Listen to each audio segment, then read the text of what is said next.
Shanti, hello. Very warm welcome. Wonderful to have this momentum of 2 days. Let's start with a short drill from Madhavan.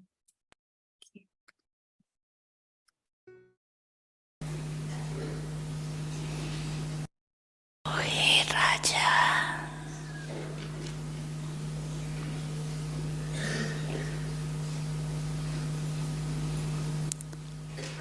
अपने मन मंत्री को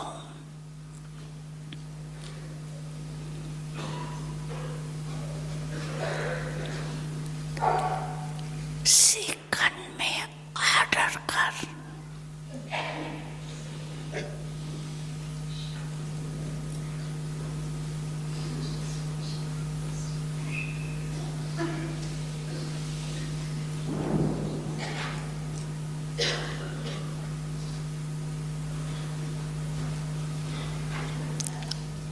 अशरीरी विदेही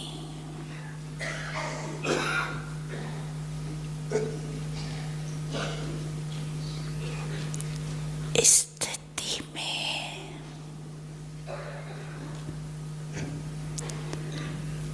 स्थित कर सकते हो। करो ऑर्डर 1 सेकंड में।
beautiful space is created, and this attention on the sovereign, on the soul.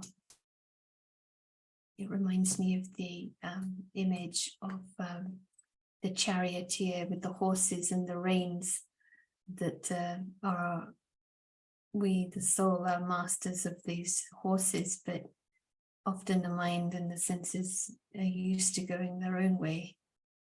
And it was discussed yesterday, but I do like this quote by ancient philosopher Epictetus, that no man is free who is not master of himself. And,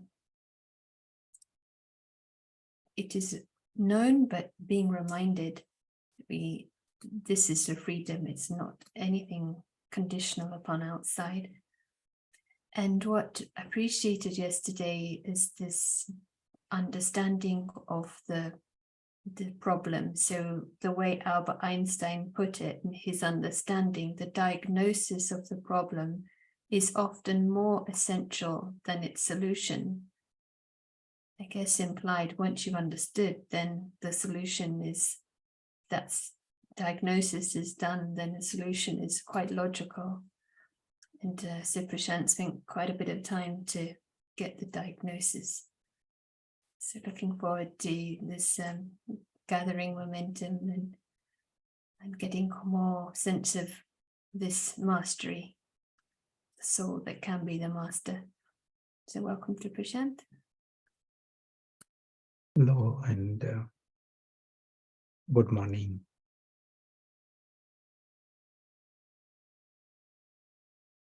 In essence, what we saw, yesterday, there are senses and there is mind. So there are subtle senses, there are gross senses. We are seeing that the senses are neutral. Senses don't want to rule anyone. Senses don't want to create trouble. They are gifts. The question is, who is using the senses? Senses are not trying to make you subservient, but the question is, who is in charge? And it could be, I am seeing some human being maybe. Senses are seeing human beings. And even that is not a sin. But the one who is using the senses, he can be committing sin. Because how he sees it and what he sees, that very much is decided by one who is behind the senses. My interpretation of it. And we said, if the demon is using the senses, then it is a sin. Demon commits sin as he breathes. Even he may be talking about love, but there is a sin in it.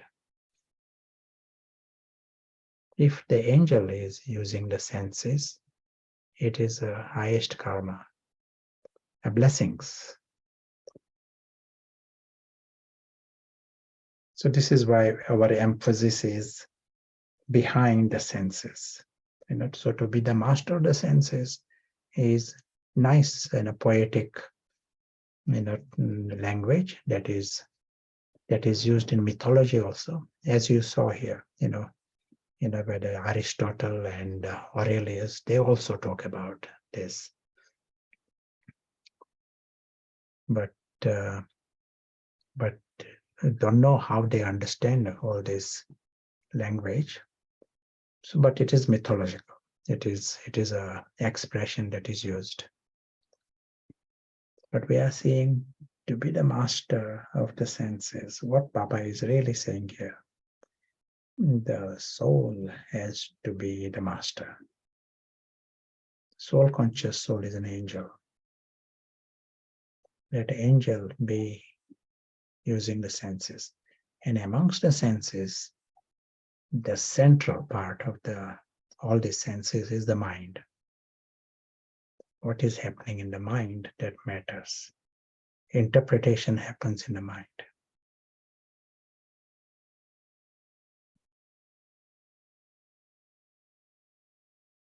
And in some detail we saw yesterday, there's a very clear contrast. If the demon is using the mind, what he will experience. And if the angel is using the mind, what he will experience. For us, it is very clear. Do you want to tell? If the demon is using the mind, what will be the main thing for the demon? And if the angel is using the mind, what will be the main thing? Do you want to write?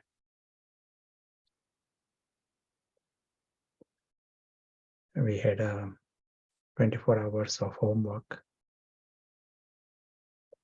What will the angel experience through the senses? And what will the demon experience? How do you know whether it is angel or a demon who is behind all this? Demon will experience sorrow, an angel will experience joy. Response. Body consciousness, waste thoughts, if it is the ego. Story, so I guess perspective on the story. Senses are a gift. It's who is using my senses would feel like a gift. Angel, happiness, freedom, and peace. Push and pull is demon. Calmness is angel. Beyond would be the angel. Angel, love, happiness. Demon, the vices and sorrow. It depends on the result, someone is saying. Beggar, slave, victim. Yeah, excellent. So we will create some opportunity again now. But enough to know that this moment right now, this big wonderland is right in front of everyone. The supreme reality, world with the God, world of God, is right in front of everyone's nose.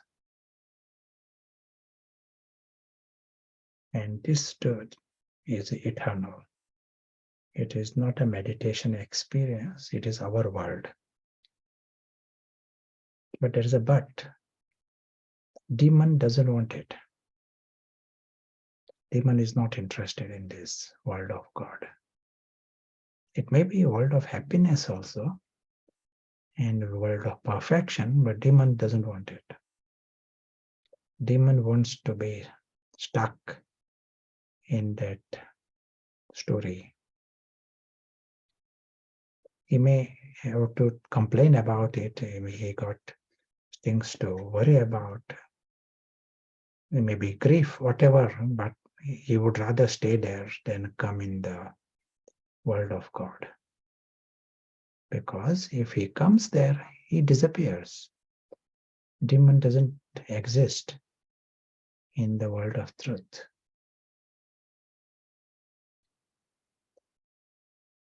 Let us create a little sketch, and then based on that will be opportunity for us to practice.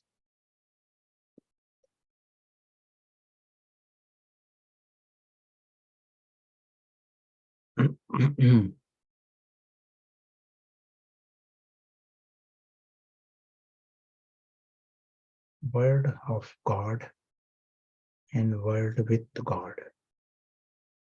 This is the world of the invisible prince. Even as we are talking, let us emerge that experience. This is the world of each one of us. This is the world of the family. This is the divine family. And we are not using these words casually, divine. It is clean, auspicious. They literally need nothing from anywhere, anyone. Desireless, sorrowless, egoless, ignoranceless, viceless. They are beings of joy and love, authentic, clean. And these are angelic souls. All, always. This applies to all souls. And this universe is positive. Nothing inauspicious at any level. Such is the reality, truth of everyone. And on top of this, there is the company of the Supreme Friend himself. And Supreme Friend is always in truth, always fully loving, with the highest vision. And the highest vision, truth. He just sees the truth. He sees you with a vision of equality. This incorporeal, alaukic, divine, eternal, this is normal. And there is a story that is separate, but his vision is of full love, full respect, and friendship. And this whole scene is eternal. This is happening right now, and this is the eternal scene. There can't be a bigger prize than this. Even Golden Age, that is still in the drama. So this prize is eternal prize and a world with the God. So there can't be a bigger prize than this. Even Golden Age is Golden Age because they are soul conscious. That is the main aspect. They are aware of this truth. They are in truth.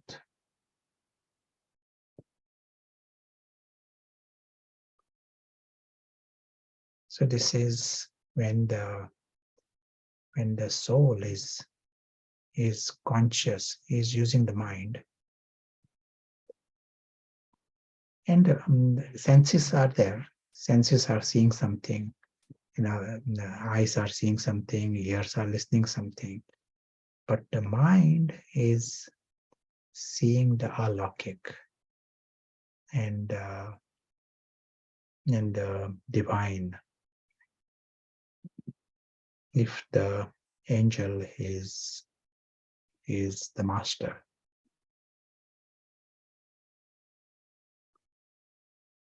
So on the other side, we also are reminding that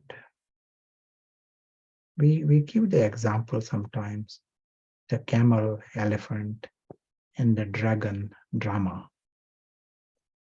No different. What is happening here is a camel, elephant, dragon drama. Every episode has an end. There is a script, whole thing gets repeated again. Just like other dramas, they repeat. Film is a better example of this. So the drama is going on. So many dramas are going on in your town right now. There may be some films going on there. Maybe everyone's home, there is a drama, some television drama going on. So in what way does it matter? Why should it bother us? There is some drama going on. That is a drama. Even children are not bothered by this or drawn into it. They don't mix their life with some drama, camel elephant drama. So also here, this is a camel elephant dragon drama. Prashant is within that drama. Prashant is just one role within that drama. So also everything that you see that is happening in the drama. one who is conscious, one who is using paras, he is not deceived by the drama. He knows he's just passing through this. He remains absolute observer of it. He remains awake to the alaukic.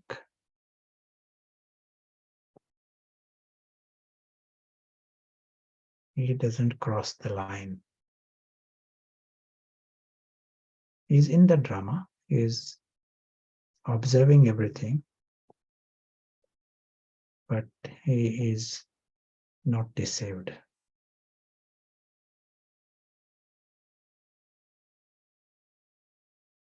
The message we heard in the Murli today, where things happen, someone is angry 10 times and 20 times, and you are not affected even once, that is possible if you are seeing it as a camel, elephant, and a dragon drama. Baba is using the word Nishchay today in the Murli, and that word Nishchay got repeated possibly 30 times. And we translate Nishchay as certainty, being certain, conviction. You're so sure. If it is a drama, you're understanding, yes, it is a drama. And full stop. It's no different to camel elephant drama. It is not drama 1 minute. You are using the language, it is a drama. And next minute it has become your life and word. Then it is not Nishchay. The invisible prince, he sees this just as you will watch some television drama that is going on. Even children, I said, children don't mix their life with the drama. Many things happen on the screen. There is Laurel and Hardy going on. You are amused by this.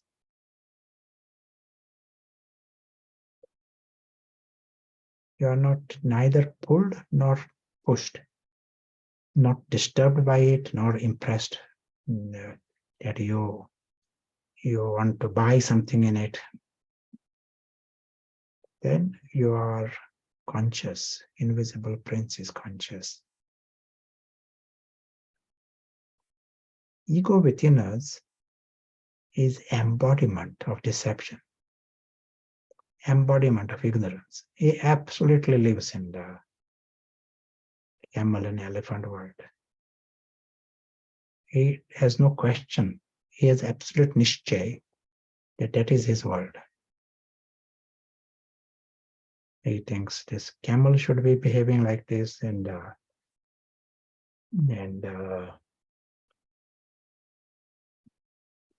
horse has promised me this, and donkey should be doing this. He has got full plan how the story should be going, and he has reasons for complaints and anger. So that is the ego. And we said ego is demonic. First is that ignorance. Deception is the first trait of the demon. Ignorance. And then in some situations he gets angry, some situations he's impressed, he's singing songs.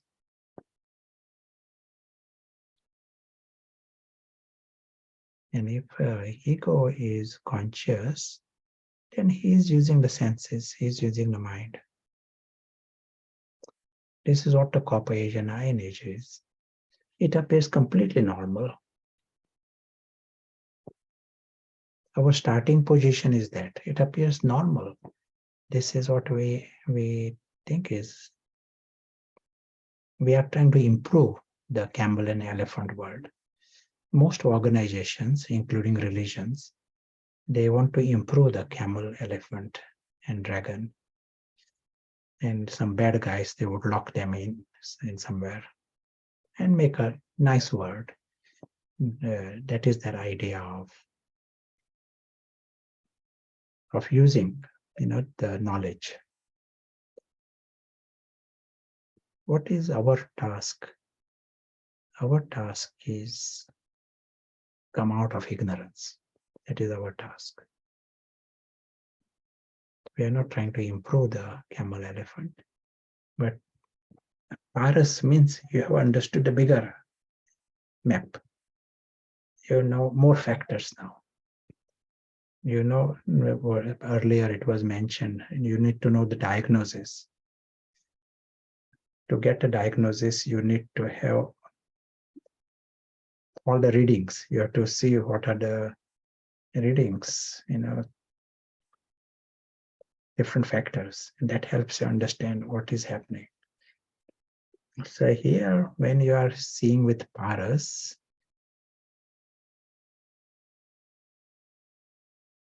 you're realizing what we are seeing here: camel, elephant, dragon. That is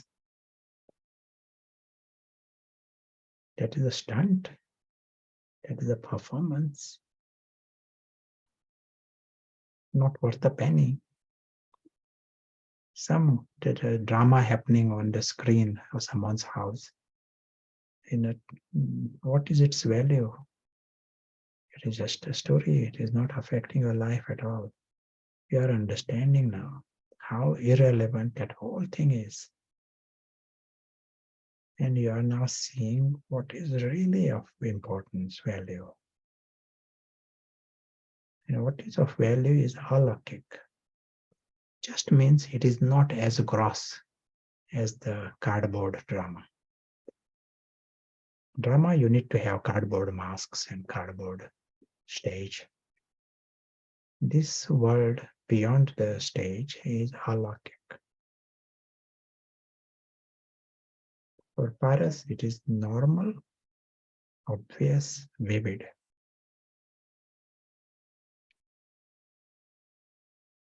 All of this, first big milestone for us, the invisible prince wakes up. That is a big milestone. Until then, it is ego-based spirituality. Invisible prince wakes up. And for him, that Nishchay is the game for him. He is the one. He lives with that Nishchay. Natural. He knows that here is the family, alokik family. They are not in the story. Camel, elephant, that is different. You won't have proof in the camel, elephant world. But he is not looking for proof. He lives with that. He knows everyone is lovely and loving, and they are worthy of great respect. They may be conscious, they may not be conscious, but our job to help them become conscious. They are very lucky. They should see what they got. Now, it is as if you are the invisible prince. Angel is using the senses. He's using the eyes. And he's using the eyes to see the visiting brothers, invisible brothers. Physical eyes are seeing something else, but the invisible prince, the eye of the mind, is seeing the angelic brothers, seeing their greatness and seeing their loveliness, seeing the divinity with full conviction. He is not doing it as a meditation experiment.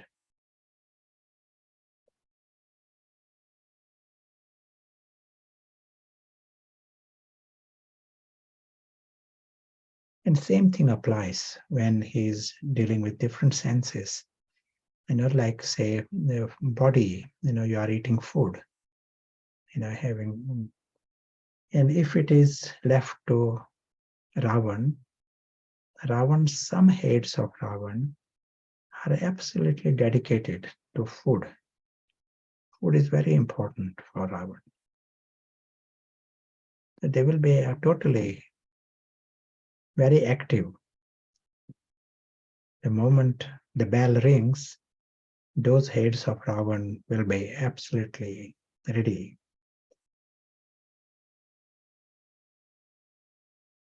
And we will be clever if we do that duty of giving food to the body without Ravan being involved. It may be Brahma Bhoshan, it may be Toli, but if Ravan is involved in it, it becomes sin.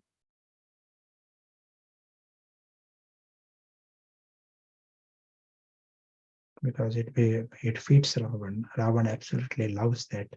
He will say, who made this? Who made this Toli? Or how you made it? He wants to write it down. Does it happen? Anyone asks you, who made this? Who? Brahma Bhoshan. I think so. Huh? Yes, I think so. It happens. Yes. To get the recipe.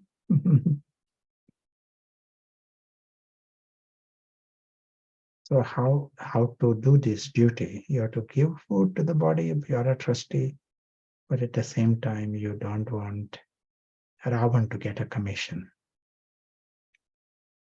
So Baba's program is eat in yoga. That is Baba's program. And something we can experiment, even for one day, let us see this. And all that you are doing, creating these few seconds where the invisible prince, that is all. That has to be immersed. That reality has to be immersed.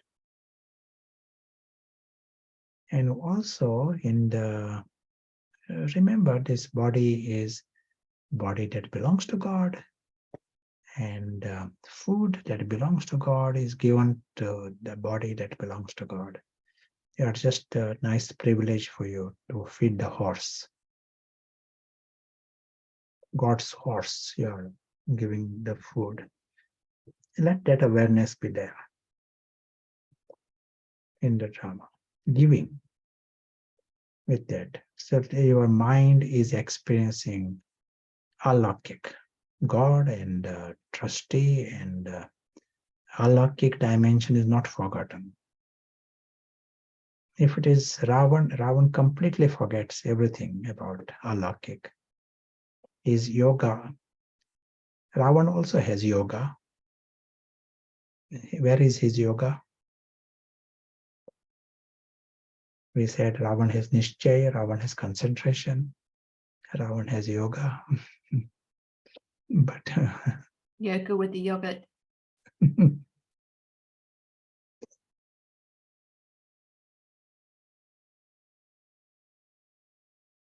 Yoga with sin. Yoga with sins. Yeah. Yoga with sense objects. At that time, he doesn't, he can't even hear anything else if someone is speaking to him. Deep experience.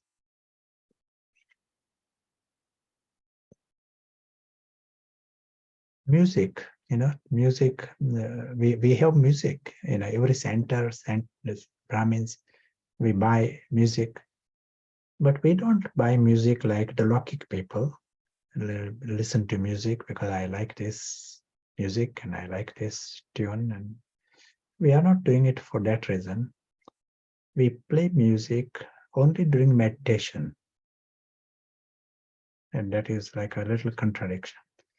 But our meditation shouldn't be if there is no music, as if there is no meditation.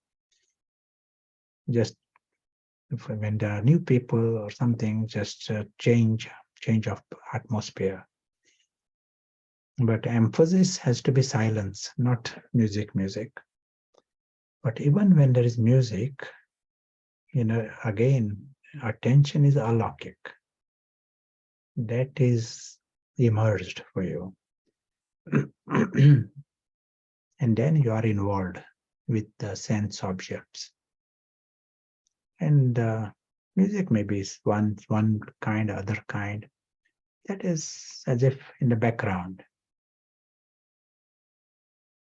Maybe some neighbors' music may be louder, and so you should let it happen rather than play your music. That is, drama is going on. Camel elephant drama is going on. You shouldn't increase your volume of the music louder than the neighbors.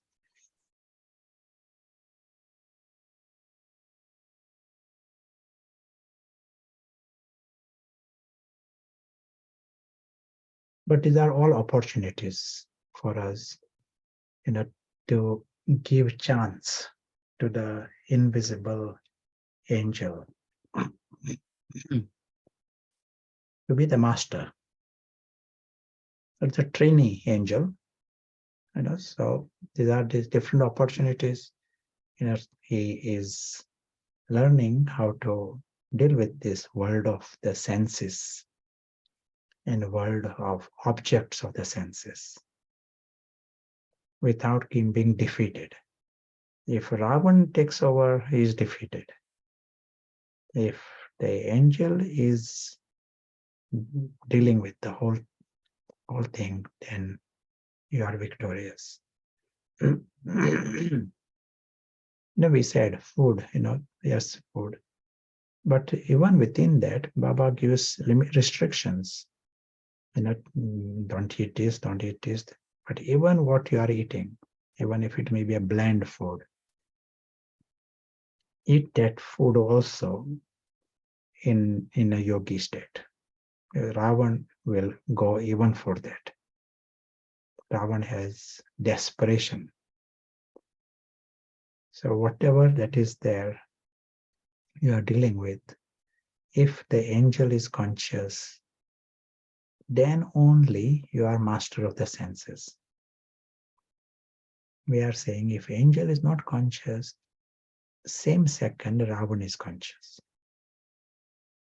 There is no neutral ground.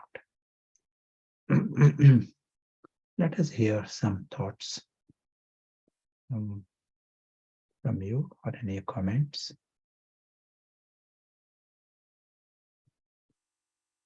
Yes, so there's some questions, comments. Just from here, notice sometimes there can be noise, say during the meditation time, and I may feel like I'm fine, but might identify with new students. Is it okay for them? But even that is like not helping the atmosphere. So yeah, that's nice. It is like a higher stage where you fully accept the drum. And that vibration is more useful for everyone. Find help whatever way possible, but from the space of full acceptance. A camel is going one way and a elephant is going somewhere else. That is the way the script is. Nothing really matters. Bottom line is that nothing matters. the comment that everything in the drama is an opportunity to go beyond. So, yeah, that is a nice attitude. And it's useful for senses to be used with consciousness rather than compulsion. One question, was a couple of questions. How can food cooked in yoga or Brahma Bhojan do service when those without knowledge of this eat it? Sure. I like this example in this country. don't know which place it is, one restaurant. There's a queue of people, people from the neighboring towns joining the queue for takeaway. There is a restaurant also, but people are queuing with the big cars. They come to get food from this restaurant. And BBC reporter asks the chef, "What do you do? What are your ingredients? What is your secret?" And he says, "I'm buying the same things, that in the other shops. The same thing from the same market, nothing different." But he says, "We prepare in silence." And he's telling the reporter, it is all to do with consciousness. He's telling the reporter, this is a Lokik person, all to do with consciousness. And what is happening there? We are talking, they don't have knowledge. It appeared, no knowledge of any kind of spirituality. But there is silence, some stage is right. And that even that marginal shift of consciousness, it affects the consciousness of those who are eating it. So those who are eating, they are shifted. Their consciousness is shifted a little bit higher. And then they find it different. They get this experience. The moment anyone is moving up the spiral, these are like the biggest luxurious experiences for everyone. So they are going up even a little bit, marginal. And they notice it and they attribute it to the food. The real thing that happened was shift of consciousness. So this is what many people say with the Brahmin food. So things are prepared and offered and there is silence. But then if there is extra attention whilst dealing with food, it can be anything, whatever you're dealing with. If there is that extra attention, you are just contributing to the shift of consciousness of others. And at that higher level, they experience higher things. They may attribute it to different things. They may attribute to the place and food or music. They may attribute it, but some shift has happened at another level, and it is a positive shift. That is what we are here for, to bring about that shift, collective shift.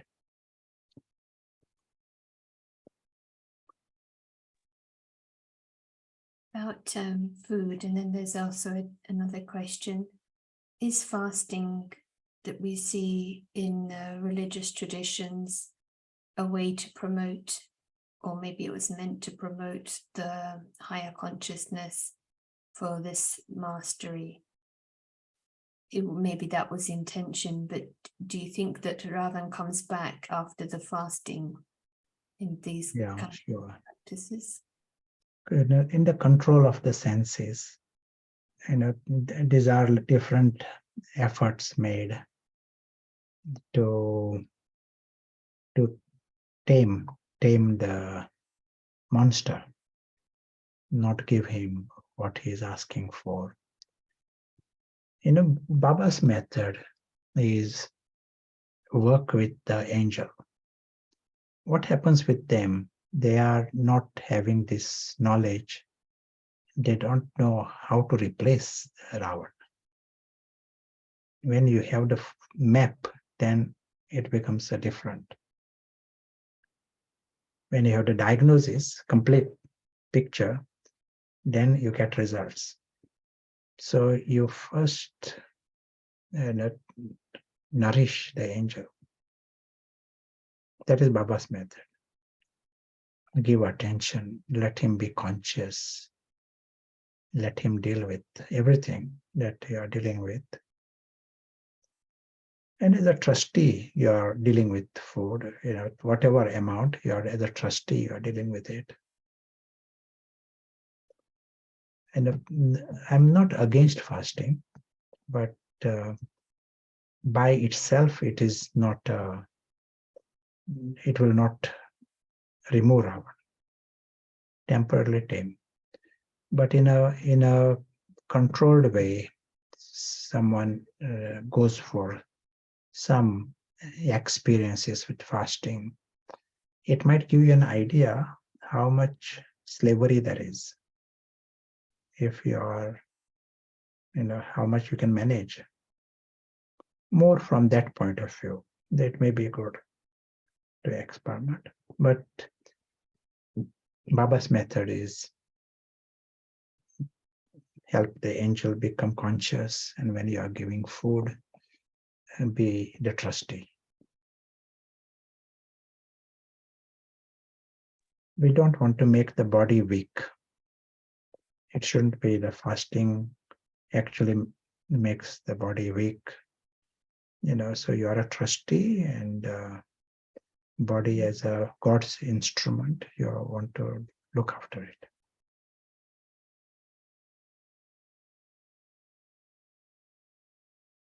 Overcoming the demon is the ultimate victory, would you say? Yeah. That is more. Baba says, fasting of the wrong thoughts, fasting of the wrong attitudes. You have to starve Ravan.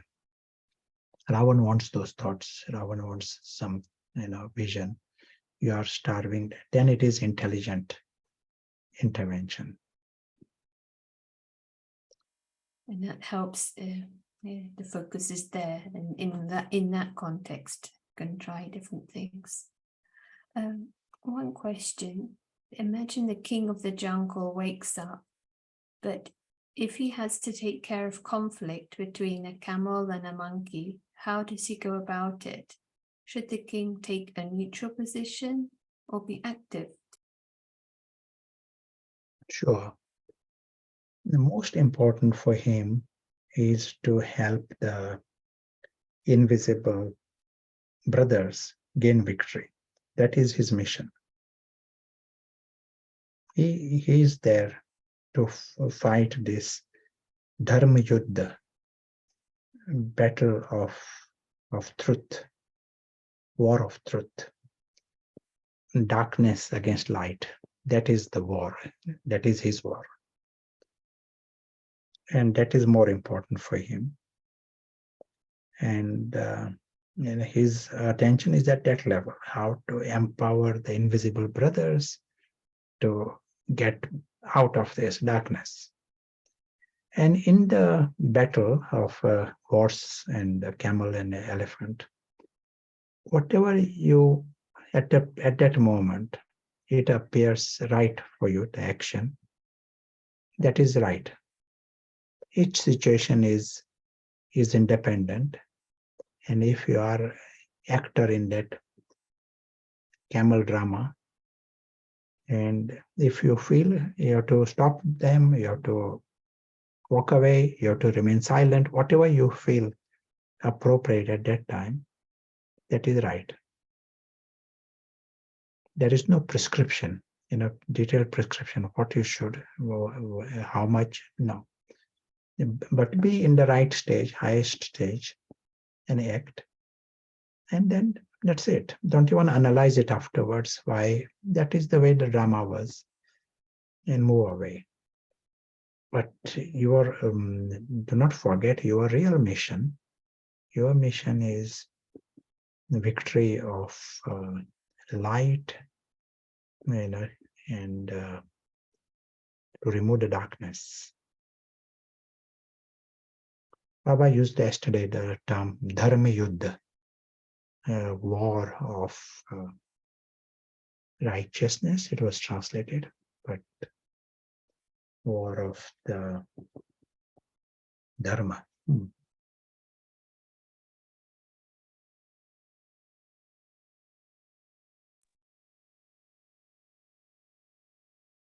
Something that came up yesterday, and there's a question today. So either we can review the recording or you can mention a comment. I thought the angel or the soul in the home was almost like in a zombie state. So I don't know if this came up yesterday or in a previous retreat. Do you want to share on that?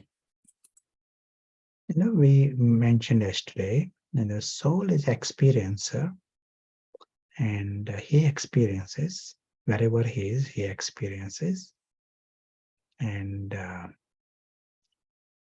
or wherever there is experience happening, soul is there. It is as direct connection between soul and the experience. So when he is in the supreme home, at that place he is not experiencing drama, but he is experiencing the supreme home. At that time he is not experiencing all this 5,000 years, no thoughts of this, but he experiences the supreme. But we went into the details of it. We don't use the word zombie, for the soul. Not in the home. Zombie in the copper age, iron age. Still experience is happening, but in a zombie state, with Ravan's interpretation. Ravan filter, and then he's experiencing.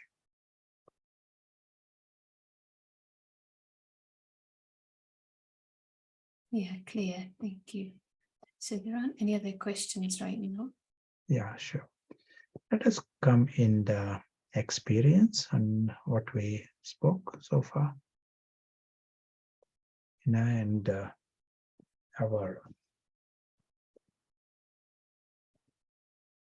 one thing we said for this shift,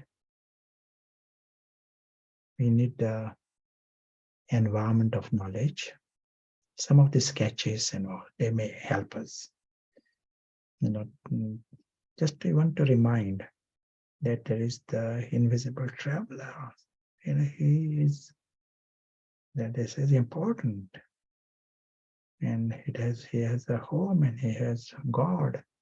These are big things. This invisible traveler is the truth, our truth.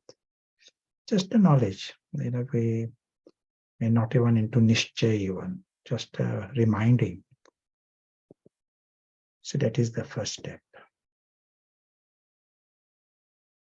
Second step for us is we use this function of attention.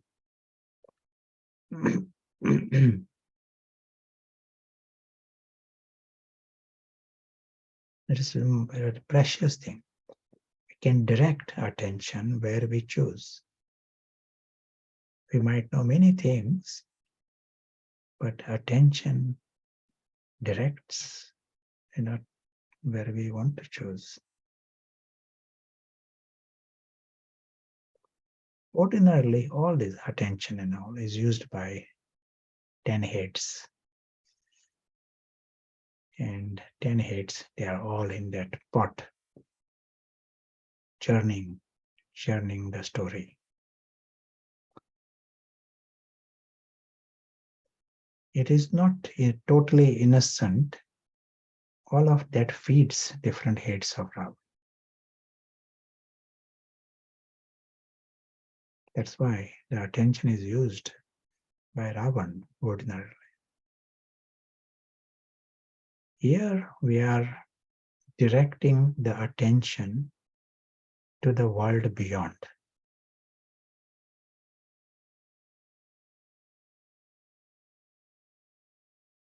With eyes open, eyes closed, it is not an issue, but the attention is directed to the world beyond.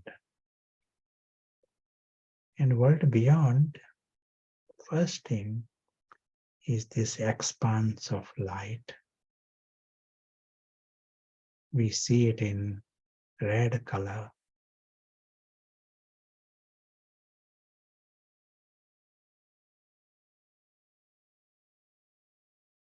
And we know that this world is beyond the story.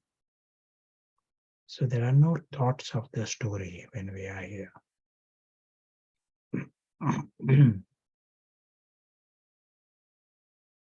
That's why world of complete silence.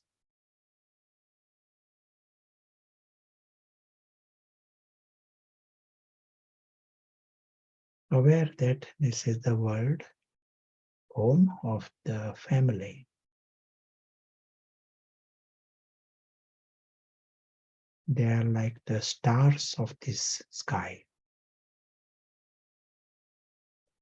living stars of this sky.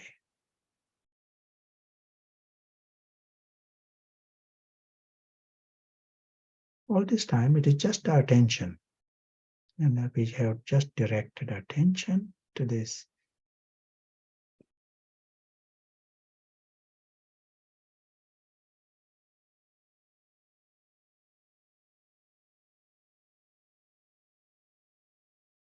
Step 3 is engagement.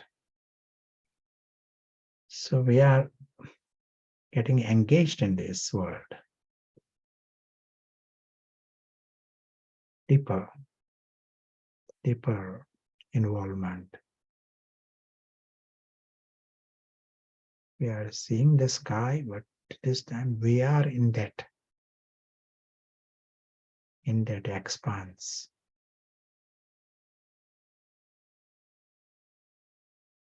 Aware that this is the world with God.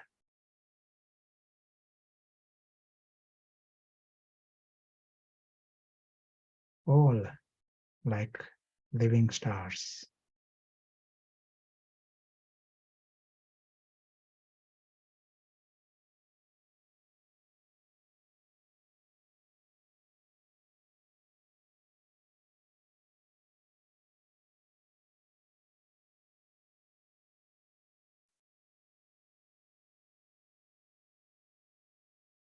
In this world, no one needs anything for their existence. No needs, no desires, no disappointments, no ego,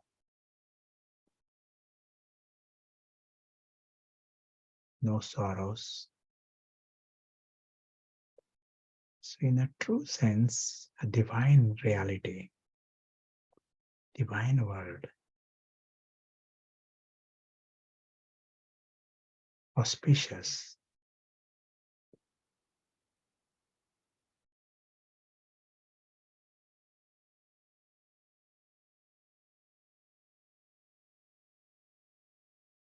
That's why the world of joy and love. What remains is this joy, love, peace, contentment. Fully and forever.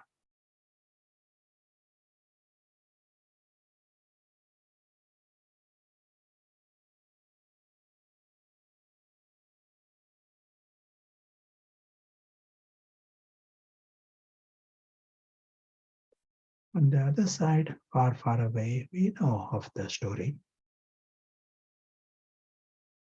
But right now, the attention is in the alakik, seeing this world that exists parallel.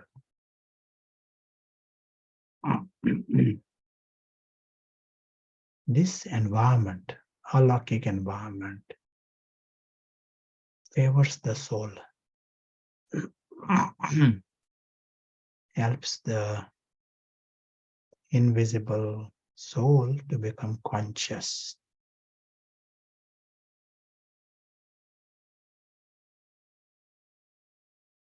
As if the invisible prince is conscious. Angel is conscious. For him, it is normal to be incorporeal. It is normal to be immortal. Now the perspective is from him. It is not just seeing the soul is seeing.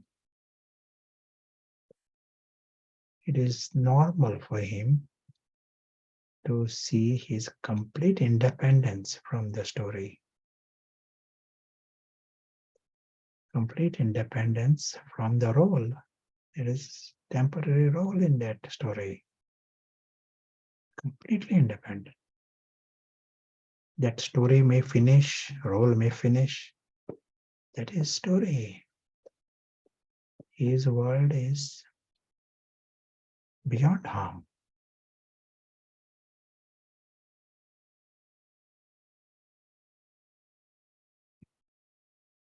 For him, it is normal to belong to this supreme sky.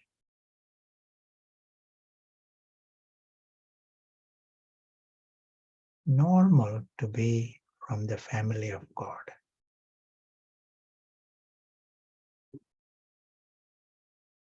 He is himself noticing he doesn't need anything from the story.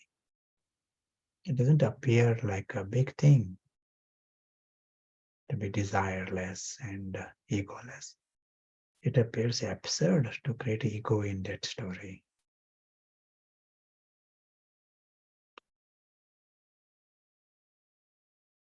And so also naturally viceless and sorrowless. Invisible prince is the angelic prince. He knows of his worthiness,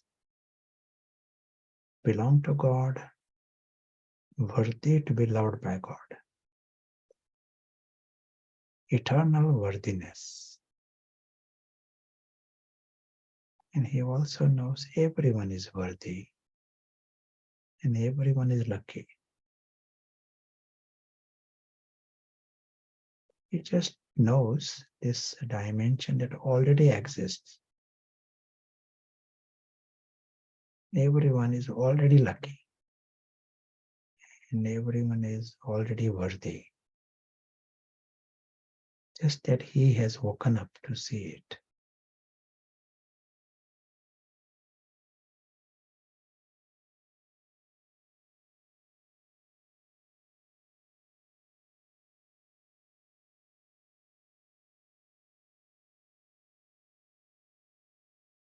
He also knows that each and everyone is immensely lovely.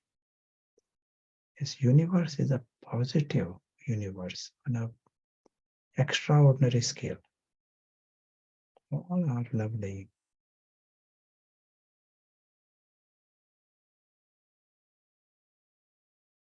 Childlike.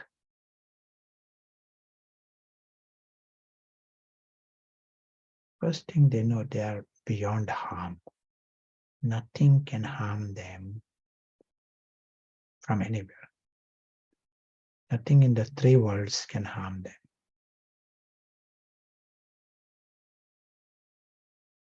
And story is harmless.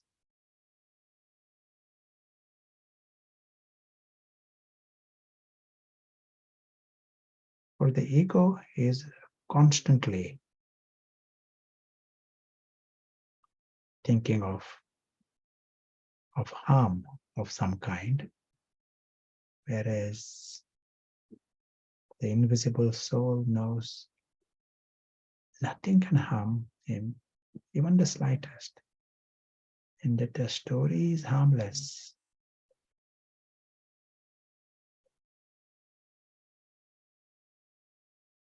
He exists forever. And this awareness naturally makes him fully innocent, fully transparent, clean.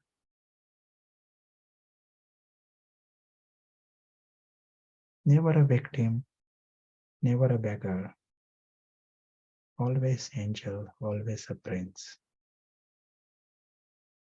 Always means forever.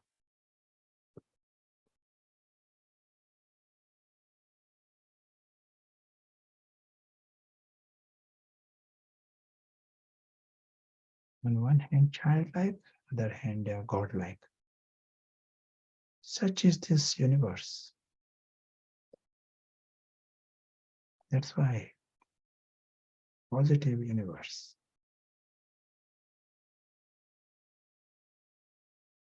On one side, it is world of truth. This is real. It is not a story.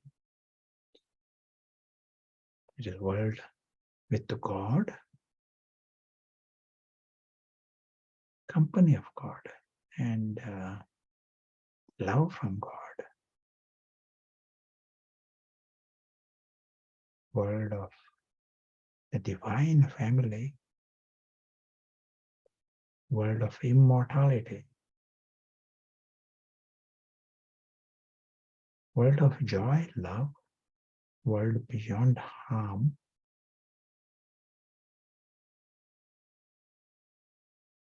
In every second we are experiencing this, we contribute to the benevolence. We create light, make it easy for others to experience this.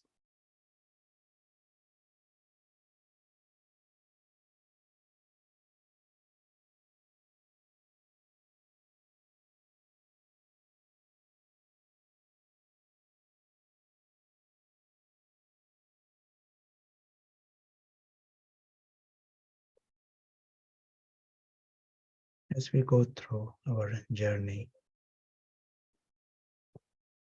in the sky on earth, we remember the wonderland. All that is required is for the invisible prince not to be conscious.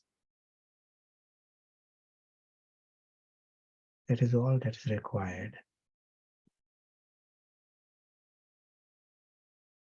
to slide back in the story.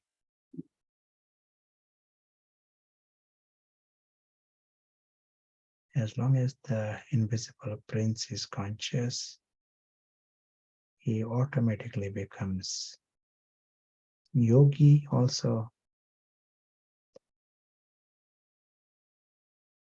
He becomes master of the senses. He is the one who is using the mind, using the senses. He becomes the unlimited renunciate.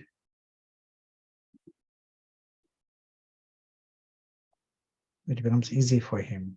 Forget the body, forget bodily religions, forget bodily relations, because they are all from the story. There's no bondage there. See others as souls, have the vision of soul consciousness. That is what his life is. That is what he sees. Remember the Father, he has this eternal bond with the Father.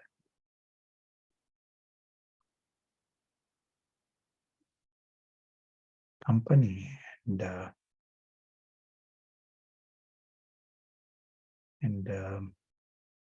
relationship of equality,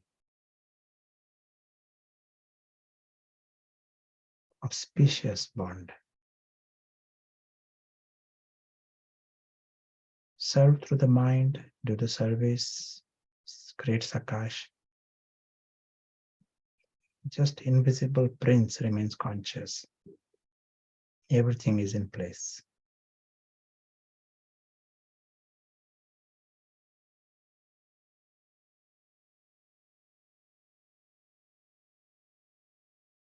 We understand the immense value of this one step, remaining conscious.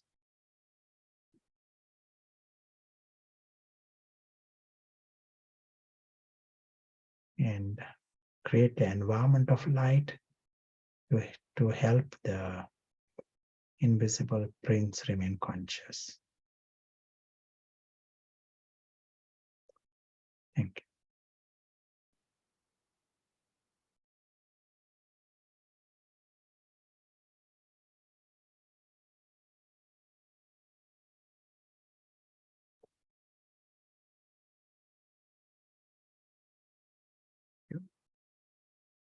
And very happy if you want to share anything.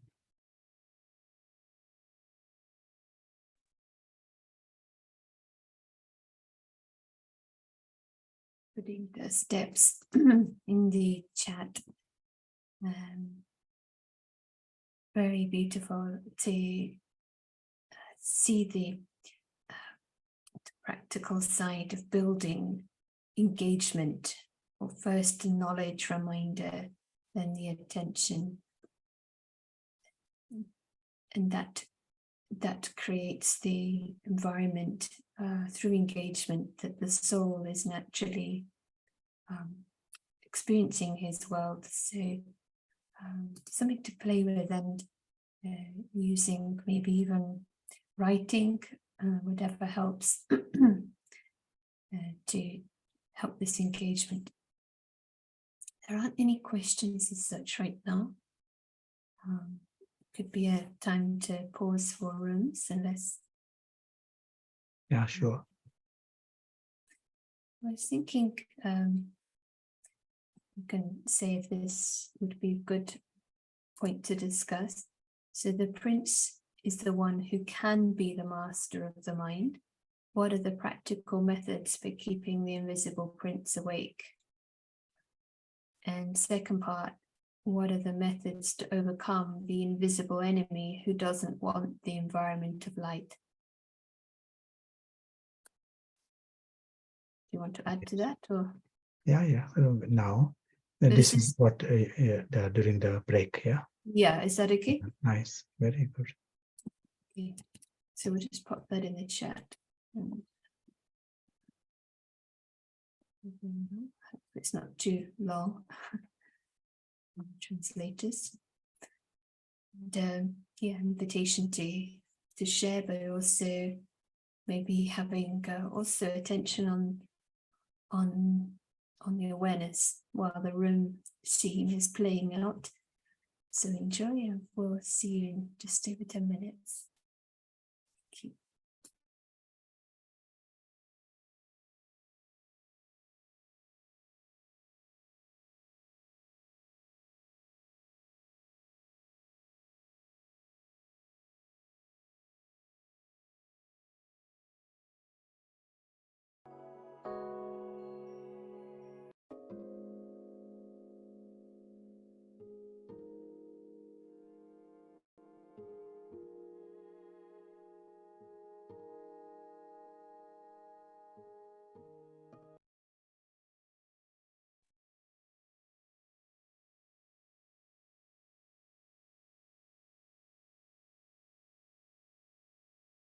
Back.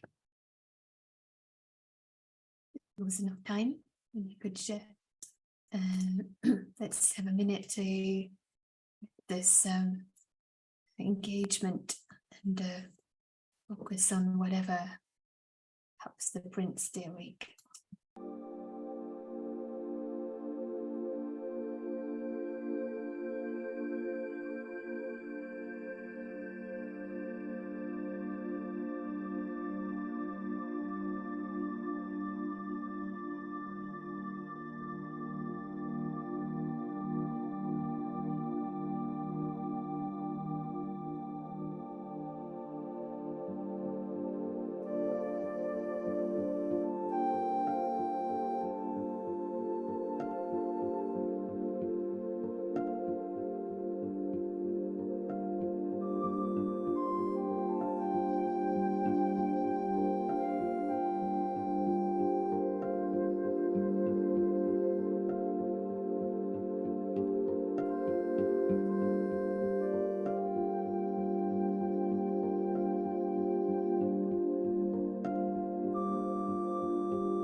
Thank you.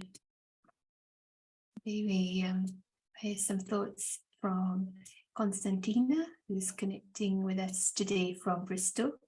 And originally, hopefully sound is better now. The computer decided to have its own direction. Okay, thanks. So we have Constantina joining us today from Bristol, originally from Greece, and be lovely to hear your reflections. Om Santi.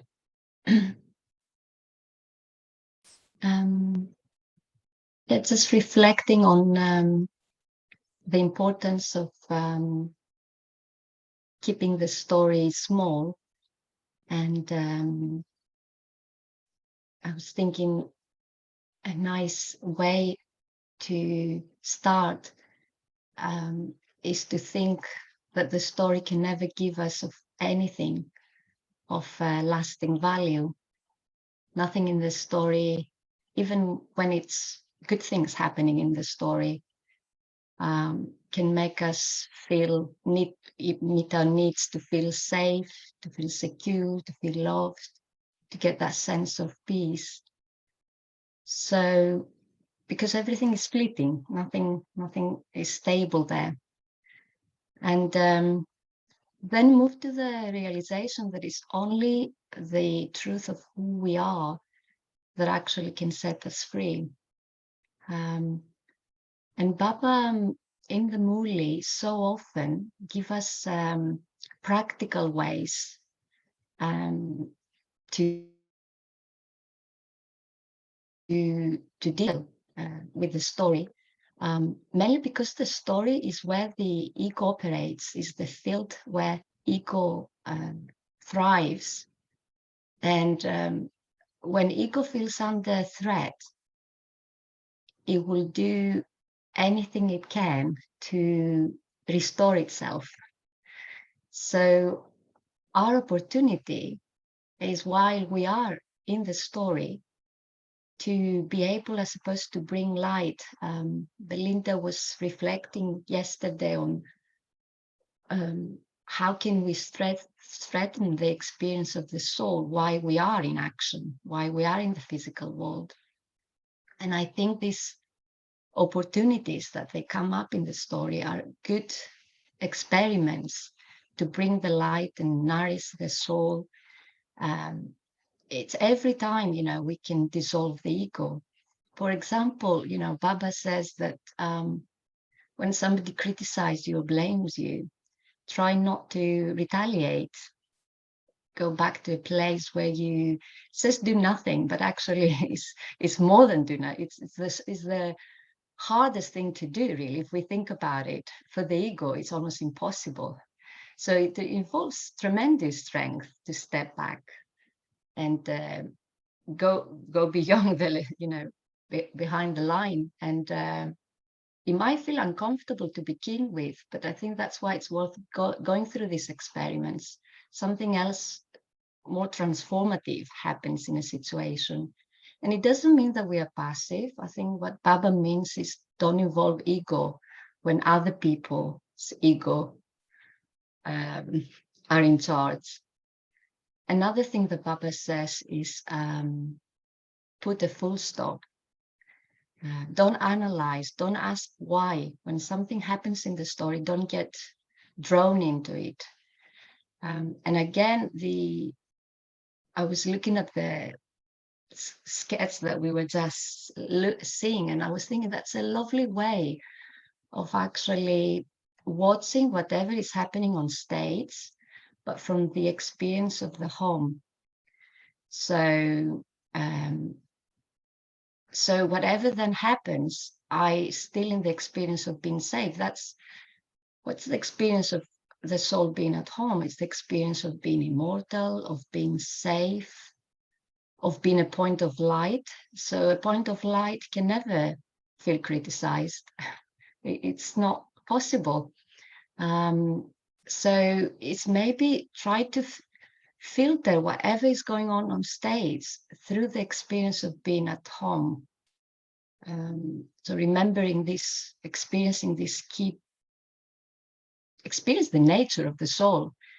And then it's the story's imperfect nature is kind of allowed to be. And maybe neither happiness or unhappiness in the story can go all that deep anymore.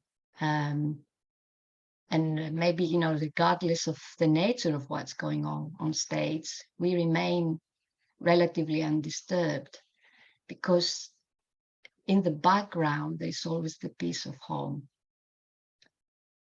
Om Shanti.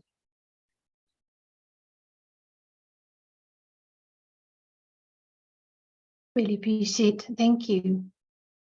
It reminds me of the expression action in inaction, that something comes up, but as was said in the morning reading, that be a checker and a maker. So you see it as checking what's going on internally, but not dwelling, because then disheartenment gets reinforced that we're checking and we just see Ravan, but you are a maker. So it's very proactive, but yeah, as you highlighted, the strength needed. So the Paris is essential, isn't it, to this Paris glasses, the feeling of grounded, anchored in the home. And when Prashant was guiding the meditation, it was so alive that it's the family are there as well. So it's a victory, isn't it, for everyone, the more the soul can stay with this alokik dimension. So you have the strength to bring that energy, to be a maker. So thank you so much for sharing, and it's very helpful hearing from different angles and expression of it. So happy to hear thoughts or comments from what came up in the rooms, and meanwhile welcoming back Prashant. Thank you. And thanks to Constantina. You know, Constantina is speaking from her work experience. She works as a psychologist and works with patients. So she knows what ego does, the havoc she creates.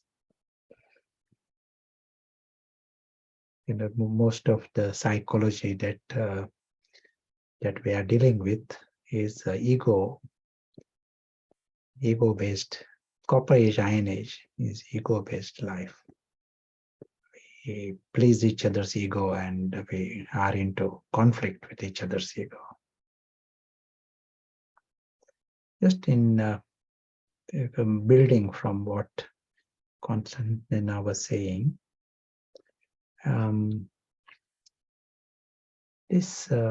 someone asked, where does this victim mentality comes? You know, the potential victim, and that just lowers the quality of life. We said there is invisible prince, and but right now there is the potential victim. You know, something can go wrong. That is sort of subconscious chant that is going on in everyone. Where does this come from? Victim. Where does the victim consciousness come? Do you want to tell?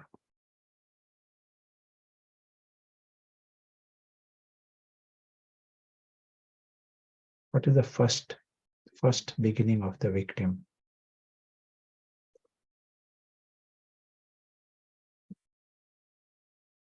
Once we know that, we can take steps to avoid victim. Why me? Being body conscious, hurt, blame, out of control drama, fear, insecurity.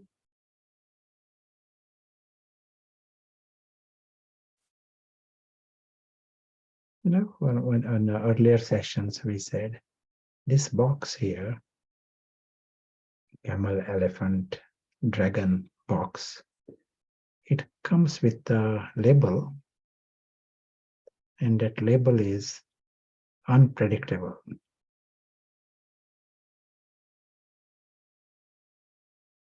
Another label is everything there is going to disappear.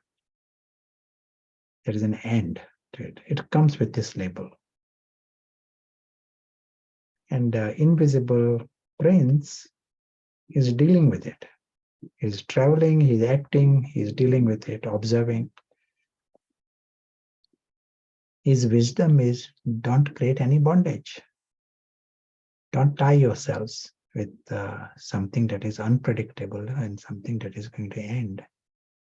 That is the wisdom. He has no reason to create a bondage there. Why? Because he is prince. He has got his supreme reality beyond.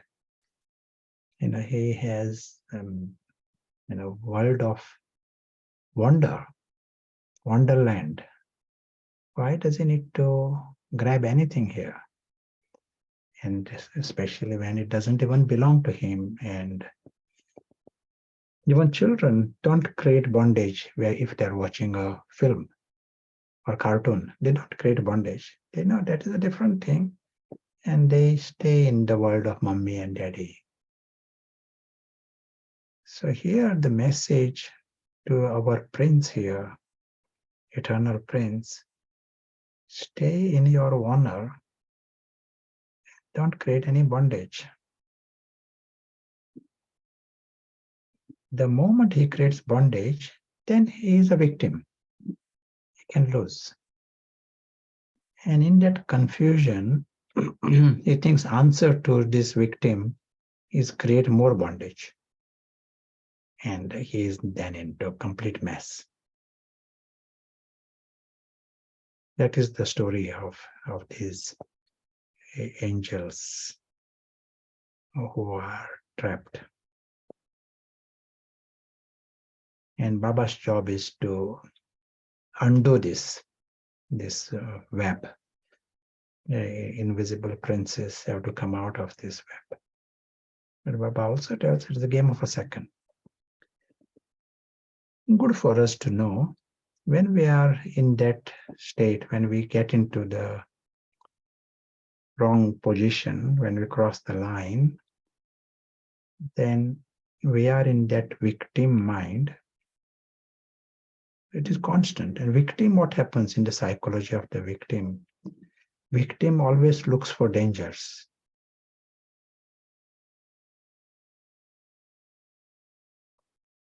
Sometimes we see here, the tiny bird comes and it wants to take one grain or drop of water.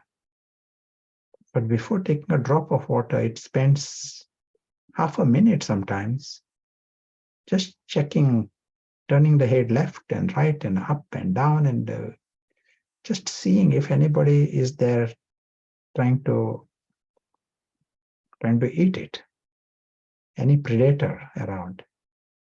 Doesn't just go for the water, constantly looking for possible dangers.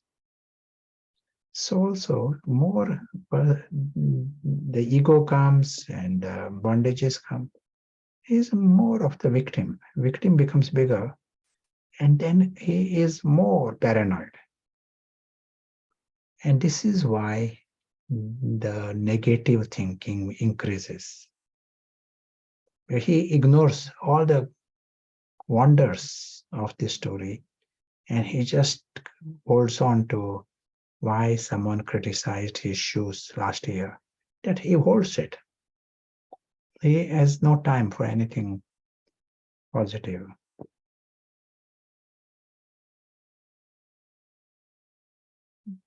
Beautiful aspect to understand here.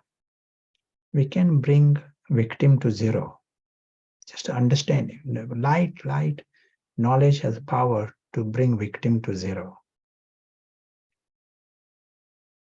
And all that is required is just a reminder that this invisible guest, invisible prince is an invisible guest here, and he doesn't own a single atom here.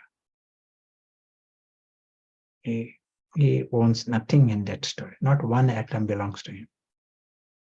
Leave aside owning people or owning body, not one atom, and he can lose nothing. This moment, experiment with this. That invisible prince doesn't own one atom here in this world. And you can be doing many wonderful things. You might have done painting and all, but nothing there belongs to you. And the moment you come in that space, there is lightness, freedom. You can lose nothing. You are not a victim at all. But what happens is it doesn't remain neutral. The moment you bring victim to zero, it doesn't remain neutral. You flip into the angel. You discover the wonder. You discover happiness and lightness. You feel the love for others. But even this story, you start appreciating it. You feel this moment is so wonderful. There is nothing there, stones, but you feel this is an amazing gift. And there is some sound that appears like a gift. Everything appears cheerful.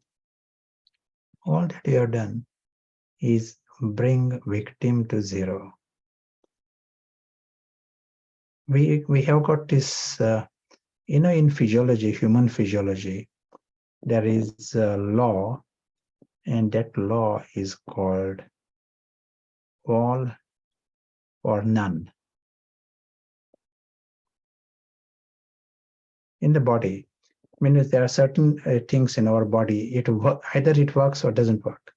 For example, heart, beating of the heart, either it beats fully or it doesn't beat at all. It needs enough sort of electrical impulse, and then it fires, and then it will complete the full pump.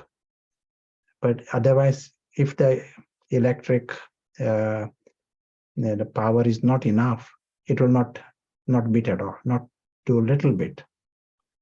It happens at many levels in our body, and that is called all or none. And something happens at this level also. You either get the angel or you don't get an angel. That it is not half angel and half victim and half demon. No, it is either you are in the demon camp or you are in the angel camp. And if you want the angel, bring demon to zero. And here, the nice way to stop the victim, create this, your own meditation commentary. This, this is such an amazing thing, not to delay it, to experiment with it today itself. Just reminding that this invisible soul visiting here, he truly doesn't need to own a single atom here. How can he own anything from this story world? And he's just a traveler. Invisible soul is an invisible guest. Not one atom, and he doesn't own anyone else and anything else, but nothing to lose. Never a victim. Just to come in that awareness, never a victim. And you don't even need to say angel or prince. You will get into the feelings of the angel. Feelings of the angel are like this. A victim is thinking of dangers and negative. The angel feelings are seeing the wonder, seeing with appreciation, seeing everything appears good. Just like a guest, we often give this example, a guest in a town, he finds everything nice, sky is nice and these buildings are nice, he takes photographs of it. Why? Because he's in that positive space. That's why he appreciates. Local people may not be appreciating it, but he appreciates. You will find yourselves in a similar space. Once you are on that side, our aim is to get this ourselves on this positive spiral. One leads to the other. Once you come back into those experiences, not a theory, not to stay with the nice information about angel, coming into the experiences that leads to other experiences. You understand the wonder of others. You experience what Baba experiences. It will lead to the other side. Nice slogan for us, that invisible prince, one who is free from this camel, elephant, and the dragon bird, never a beggar, never. He needs nothing from anywhere, never a victim. That's why prince and angel, forever. Not just as a commentary, but get into the experience. We have to work on both fields, on both fronts. We get the angel and at the same time stop the victim also. We work on the prince, but also we have to stop the beggar. Excellent. I know you said there are some comments or questions. It will be nice to hear. Yes, at the moment, one question. Very helpful, by the way. This feels like in Ravan's kingdom, we can only describe what it isn't. So some traditions focus on what it isn't, but without this strength of Paras and the supreme friend that is stable, he can see what is. And so our yoga is with what is.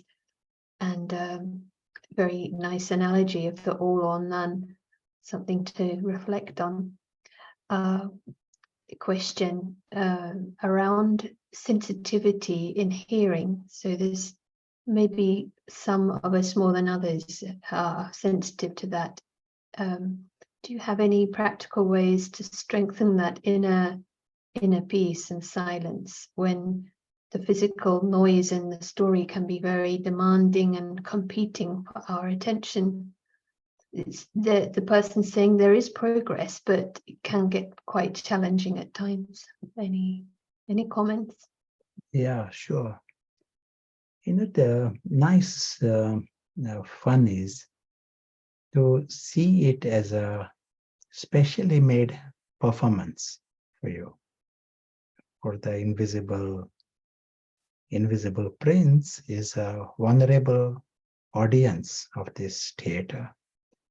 And people pay money to watch dramas of war drama, and they pay money to go and watch war. So here it is just a little chaos, but that is specially made performance. Just have the attitude. The invisible prince is an audience, and different scenes will come. One day there is peace, quiet. Another time there's chaos. Third time there's a war. Even for 1 minute, to with attention, see it with that attitude. Old habit might come. When ego comes, ego says, I don't like this behavior, I don't do this, why? But 1 minute, see the perspective of the vulnerable audience. It will be also nice to hear from Constantina, if she, from her practical experience, if she has any other suggestions.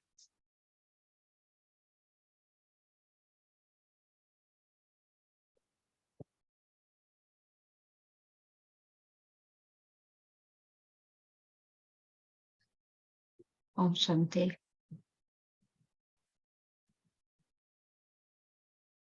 Yeah, I like that idea of seeing as a performance designed specially for you. something that this one is practicing also recently is just see maybe particular people that might become, or situations that can be challenging, seeing them as spiritual teachers. Try, I suppose, to put a different spin on things and try to see what is the opportunity there. How can someone, or see it as an opportunity to bring, strengthen the soul and start putting into practice some of suggestions that come to Murli. But in all cases, yeah, it's boiled down to just see that as a drama, as a story. And yeah, set the light from being at home.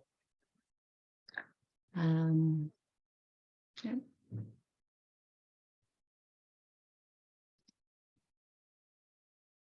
That's nice as well. As you were saying earlier, that I just want to mute Constantina so I get feedback.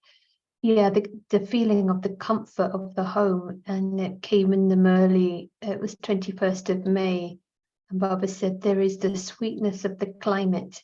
So I think perhaps that was spoken when it was very cold in Mount Abu. So the way it was interpreted by Baba was, it's sweet. You get this nice experience of cold wind. And sometimes for us right now, extreme heat. But from that space, these are experiences. If you are already experiencing the comfort of the home and that God's world and that atmosphere. So yeah, I think that feels nice to see what that looks like. And then as Constantina said, you know, doing whatever we can to strengthen that, whether it's attending Murli and giving ourselves exposure to knowledge yoga. Thank you for that. And so there aren't any other questions, and if Prashant has anything final to share, and then we'll finish with a drill. Yes, and we'll hear from the drill very soon. And this is such a nice subject for us. It is like an introduction, you know, being the master of the senses and master of the mind. Baba comes back to this subject many times. And so for us to experiment, explore, we get an idea of what it means to be the master. And good luck. Thank you. I will just share that the next retreat is in August, and it'll be evening UK time, 6 to 8. And I think the date is the first weekend of August. So we'll send you a bit to be fuzzy. Let me see if I can fix this. We'll send you the details by email. So thanks so much, especially translation team and co-host team behind the scenes. So we'll finish with some commentary from some words from Bapdada. Thank you.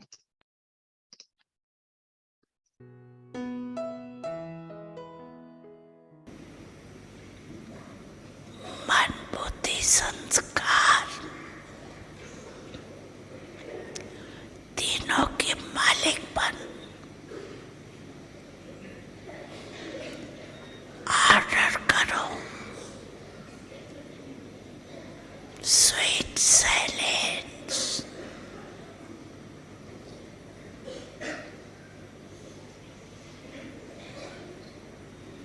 तो अनुभव करो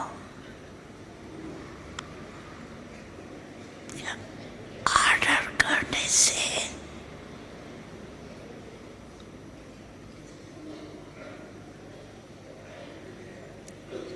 अधिकारी बनने से तीनों ही order में रहते हैं।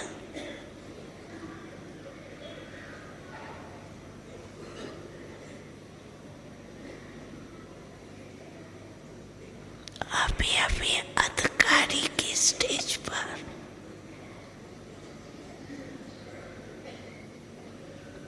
स्थित हो जाओ।